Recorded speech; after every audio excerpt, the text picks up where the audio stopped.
Құрметті ұстаздар, тестіміздің екінші бөлімі. Сұрақты оқимын және бірден дұрыс жауабын оқимын. Ойлаудың күрделі формасының бірі. Дұрыс жауабы ой қорытындылары.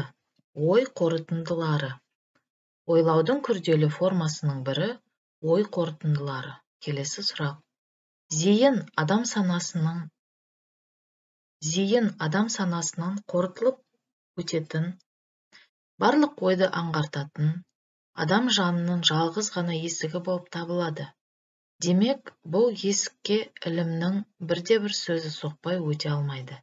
Егерде ол соқпай өтсе, онда баланың сапасында ештеңе де қалмайды. Авторы кім? Ушинский. Дұрыс жауабы Ушинский. Қайталаймыз. Зейін адам санасынан қорытылып өтетін, барлық ойды аңғартатын, адам жанының жалғыз ғана есігі болып табылады. Демек, бұл есікке ілімнің бірде-бір сөзі соқпай өте алмайды.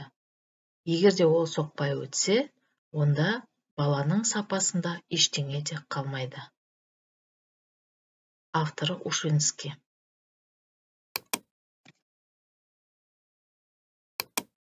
Келесі сұрақ. Адам миында сыртқы дүние заттар мен құбылыстар бейнелері танылып, сақталуы және қайтадан жаңғырту процесін біз ес деп атаймыз. Ес.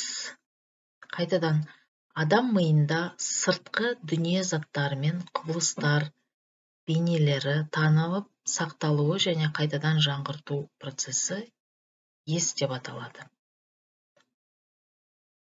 Келесі сұрақ. Заттар мен құбылыстардың қасиеттерінің нақты бейнесін ойда қалдыруда, қайта жаңғыртуда көрініп отыруын біз бейнелеу немесе образдық ес дейміз. Бейнелеу немесе образдық ес. Қайталаймыз. Заттар мен құбылыстардың қасиеттерінің нақты бейнесін ойда қалдыруда, қайта жаңғыртуда көрініп отыруын бейнелеу немесе образдық ес дейміз. Келесі сұрақ. Бір текті заттың, құбылыстың ортақ қасиеттерін оймен біріктіру жалпылау дейміз. Жалпылау. Бір текті заттың, құбылыстың ортақ қасиеттерін оймен біріктіру біз жалпылау дейміз. Келесі сұрақ. Айналадағы объектілердің ішінен керектісін бөліп алып, соған психикалық әрекетімізді тұрақтата алуды біз зейін деп атаймыз. Зейін. Айналадағы объектілердің ішінен керектісін бөліп алып, соған психикалық әрекетімізді тұрақтата алуды біз зейін деп атаймыз. Келесі сұрақ.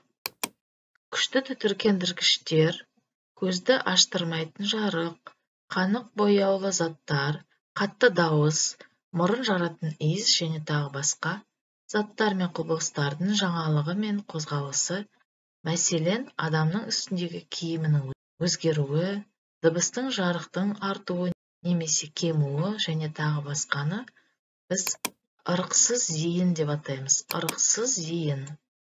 Қайтадан. Күшті түтіркендіргіштер, жақшаның ішінде, көзді аштырмайтын жарық, қанық бояулы заттар, қатты дауыс, мұрын жаратын иіс, заттар мен құбылыстарының жаңалығы мен қозғалысы, мәселен, адам үстінде киімнің өзгеруі, дыбыстың жарықтың артуы немесе кемуі. Біз ырықсыз зейін деп атаймыз. Келесі сұрақ. Оперативтік ес. Дұрыс жауабы. Заттар мен құбылыстардың қасиеттерінің нақтылы бейнесін ойда қалдыруда, қайта жаңғыртуда көрінеді.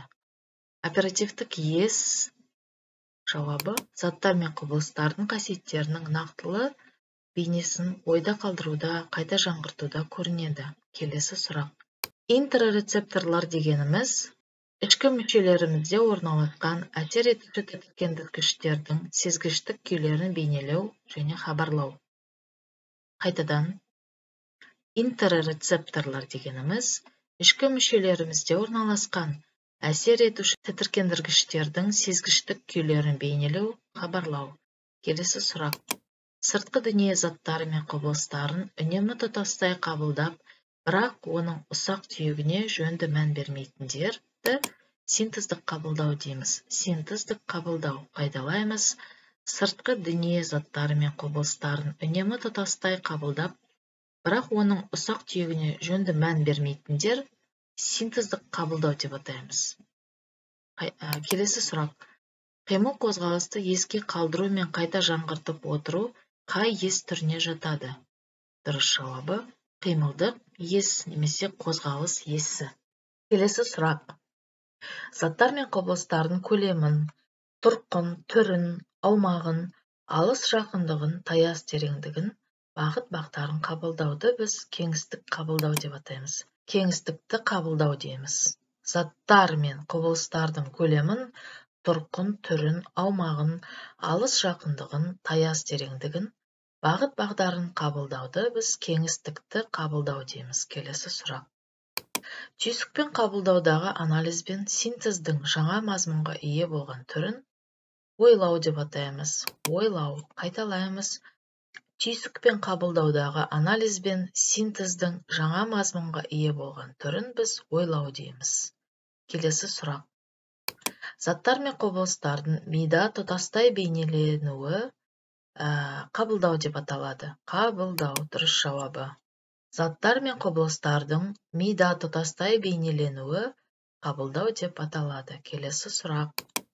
Ата-аналарды бағдарлама бойынша тәрбиеленушілердің қол жеткен жетістіктерімен таныстыру, тәрбиешінің талаптарына бағыт беруді біз ашық сабақтар дейміз. Ашық сабақтар. Ата-аналарды бағдарлама бойынша тәрбиеленушілердің қол жеткен жетістіктерімен таныстыру, тәрбиешінің талаптарына бағыт беруді біз ашық сабақтар дейміз. Келесі сұрақтар.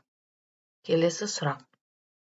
Адам ойының түрлі формаларын еске қалдыра алу қабілеті, дұрыс жауабы, сөз, логикалық немесе мағыналық ес деп атаймыз. Сөз, логикалық немесе мағыналық ес деп атаймыз. Қайтадан, адам ойының түрлі формаларын еске қалдыра алу қабілеті, сөз, логикалық немесе мағыналық ес деп атаймыз. Келесі сұрақ. Экстерорецепторлар. Экстерорецепторлар дегеніміз ол сыртқы дүниедегі заттар мен құбылыстардың жеке қасиеттерінің бейнесі. Экстерорецепторлар деп біз жауабы сыртқы дүниедегі заттар мен құбылыстардың жеке қасиеттерінің бейнесін айтамыз. Келесі сұрақ. Қазіргі заман педагогының функциялары, дұрыс жауабы тәрбиеленушілерді қоғамдағы өзгермелі әлеуметтік мәдени жағдайға бейімделуге көмектесу. Математика негіздерін үйретудің негізгі мақсаты. Жауабы көлем туралы түсінік. Көлем туралы түсінік. Математика негіздерін үйретудің негізгі мақсаты көлем туралы түсінік. Келесі сұрақ. Сангвиник балалар қандай болады деп сұрақ қойсақ та болады. Дұрыс жауабы ашық, көпшіл, сөзшең, кісіге қайырымды, көтеріңкі көңілді, жетекшілікке құштар. Қайталаймыз. Ол темпераменттің бір түрі сангвиник. Сангвиник балалар қандай болады? Сангвиник балалар ашық, көпшіл, сөзшең, кісіге қайырымды, көтеріңкі көңілді, жетекшілікке құштар болады.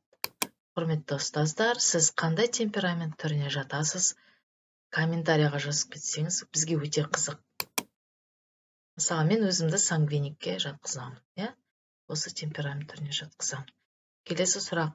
Мектепке дейінгі балалар ойындарының түрлерін неше топқа бөлуге болады?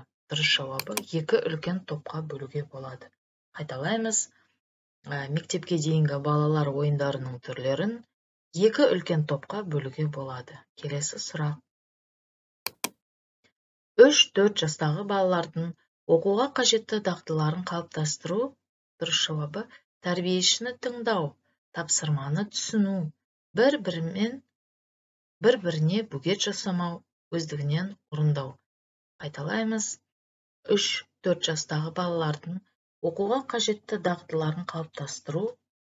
Дұрыс жауабы тәрбиешіні тыңдау, тапсырманы түсіну, бір-біріне бөгет жасамау, өздігінен орындау. Келесі сұрақ. Баланы дамытудың барлық бағыттарын ақыл, ой, эстетикалық, экологиялық, адамгершілік, дене тәрбиесі қамтиды дейді. Ол кешенді бағдарлама. Дұрыс жауабы кешенді бағдарлама. Сұрақты қайталайым. Баланы дамытудың барлық бағыттарын қамтиды. Жақшаның ішінде ол қандай баланы дамытудың қандай бағыттары бар дегенде, ақыл, ой, эстетикалық, экологиялық, адамгершілік және дене тәрбиесі дейді жақшаның ішінде. Осы бағыттарын қамтитын не? Ол әрине кешенді бағдарлама. Дұрыс жауабы кешенді бағдарлама. Келесі сұрақ. Мазмұнды, рөлді ойынға басшылық жасауға қойылатын талап. Дұрыс жауабы тәрбиешінің шеберлігі мен әдептілігі. Қайталаймыз. Мазмұнды, рөлді ойынға басшылық жасауға қойылатын талап. Дұрыс жауабы тәрбиешінің шеберлігі мен әдептілігі. Келесі сұрақ. Балабақшадағы құрастыру іс-әрекетінің түрлері. Жауабы қағаздар. Қағаздар. Балабақшадағы құрастыру іс-әрекетінің түрлері. Дұрыс жауабы қағаздар. Келесі сұрақ. Адамның бүкіл өмірі бойындағы психикалық қасиеттері мен тұлғасының даму үдерісін зерттейтін ғылым. Жауабы жас ерекшелік психологиясы. Жас ерекшелік психологиясы. Қайталаймыз. Адамның бүкіл өмірі бойындағы психикалық қасиеттері мен тұлғасының даму үдерісін зерттейтін ғылымды біз жас ерекшелік психологиясы дейміз. Келесі сұрақ. Флегматик балалар қандай болады? Флегматик бұл да темперамент бір түрі. Флегматик бала сөйлеуі сабырлы, монотонды, тыныштықты ұнатады, іс-әрекетті тиянақты орындайды. Осындай адамды біз флегматик дейміз. Қайталаймыз. Флегматик балалар қандай болады? Олар сөйлеуі сабырлы, монотонды, тыныштықты ұнатады, іс-әрекетті тиянақты орындайды. Келесі сұрақ. Психикалық даму мен оқытудың негізін салушы Пиаже. Пиаже. Қайталаймыз. Психикалық даму мен оқытудың негізін салушы Пиаже. Ол фамилия, Пиаже. Келесі сұрақ. Қағазбен құрастырудың түрлері. Дұрыс жауабы жолақ қағаздардан бейнелер жасау. Қайталаймыз. Қағазбен құрастырудың түрлері. Дұрыс жауабы жолақ қағаздардан бейнелер жасау. Келесі сұрақ. Қиялдың алғашқы көріністері байқалатын бала жасы. Дұрыс жауабы 3 жас. Қайтадан. Қиялдың алғашқы көріністері байқалатын бала жасы. Дұрыс жауабы 3 жас. Келесі сұрақ. Мектеп жасына дейінгі балалардың танымдық белсенділігінің мотивациясын көздейтін оқыту процесінің компоненті. Дұрыс жауабы қарқынды мотивациялық. Қарқынды мотивациялық. Қайталаймыз. Мектеп жасына дейінгі балалардың танымдық белсенділігінің мотивациясын көздейтін оқыту процесінің компонентін біз қарқынды мотивациялық деп атаймыз. Келесі сұрақ. Көп тілді білетін тұлғаны тәрбиелеуді қарастырған білім беру саласы ол қатынас. Қатынас. Қайталаймыз. Көп тілді білетін тұлғаны тәрбиелеуді қарастырған білім беру саласы біз қатынас деп атаймыз. Келесі сұрақ. Баланың ойлау қабілетінің эмоционалды өтпелі кезеңі. Дұрыс жауабы 3-6 жаста. 3-тен 6 жасқа дейін. Қайталаймыз. Баланың ойлау қабілетінің эмоционалды өтпелі кезеңі. Дұрыс жауабы 3-6 жаста. Құрметті ұстаздар, осымен екінші бөлім өз мәресіне жетті. Келесі бөлімдерді жіберіп алмау үшін подписаться сөзін басып, жанындағы қоңырау, яғни колокольчикті басуға ұмытып кетпеңіздер. Және де маған ары қарай жұмыс істеу үшін мотивация берудің мақсатында лайк қойсаңыздар, мен өте қуанышты болар едім. Және де сұрақтарыңыз болса, комментарийға жазып кетуіңізге болады. Сіздермен бірге болған Білім ТВ арнасы. Келесі кездескенше қош сау.